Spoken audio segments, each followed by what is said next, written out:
हजुर सबैलाई नमस्ते। आज चाहिँ हामी झापाको क्षेत्र नम्बर 5 आएका छौं र यो केपी ओलीको क्षेत्र हो। मेरो सम्पूर्ण नेपालीलाई अनुरोध के छ भन्दाखेरि यो जेनजी आन्दोलन किन भएको भन्दै गर्दाखेरि यही टाउके नेताहरूले नसुनेर हो नि त, हैरान भयो नि त काङ्ग्रेस, केपी ओली, शेरबहादुर प्रचण्ड। त्यही भएर मेरो सम्पूर्ण नेपाली जनतालाई अनुरोध के छ भन्दै गर्दाखेरि अबको चुनावमा यो 3 जनालाई चाहिँ नेपालको जुनसुकै कुरामा गएर हामीले जडैबाट सफा गर्नुपर्छ। अब उहाँहरूलाई हजुरबाहरू हो, सम्मान गर्ने हो, माया गर्ने हो, टाउकोमा हान्ने होइन, खुट्टामा हान्ने होइन, कतै पनि हान्ने होइन। अब सिधै जराबाटै भोटबाटै यिनलाई जनताबाटै उखालेर छपाउनुपर्छ।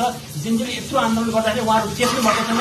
अब केपी ओली यहाँ झापा क्षेत्र नम्बर 5 आउनुभयो भने यही झापाका क्षेत्र नम्बर 5 की जनताले उठाउनुहुन्छ। यही सिलसिलामा हामी यहाँ आएका छौँ। अब यही घर पसेर पकाउन थालिसक्यो।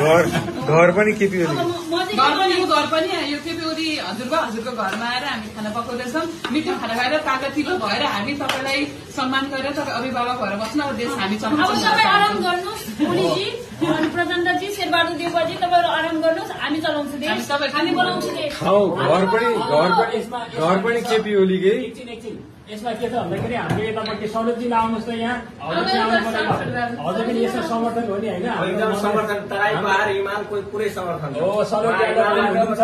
हाम्रो यहाँ जनजाति हुनुहुन्छ, ब्राह्मण हुन्छ, हामी 3जना तराई पहाड हिमाल सबै मिलेर पढाइ गरेर हामी यो सबै सफा गर्छौँ। अब टाउके नेताहरू हजुरबाहरूलाई आराम गराउने नै हो। अब यसपालि जेनजी आन्दोलनले पनि गर्न नसकेका अब भोटबाट परिवर्तन गरेर सफा गर्ने हो। घर पनि केपी ओलीकै रहेछ। यहीँबाट अब अर्को क्रान्ति सुरु हुन्छ, परिवर्तनको क्रान्ति। यो भनेको रक्तपातको क्रान्ति होइन। केपी ओली होइन, ओली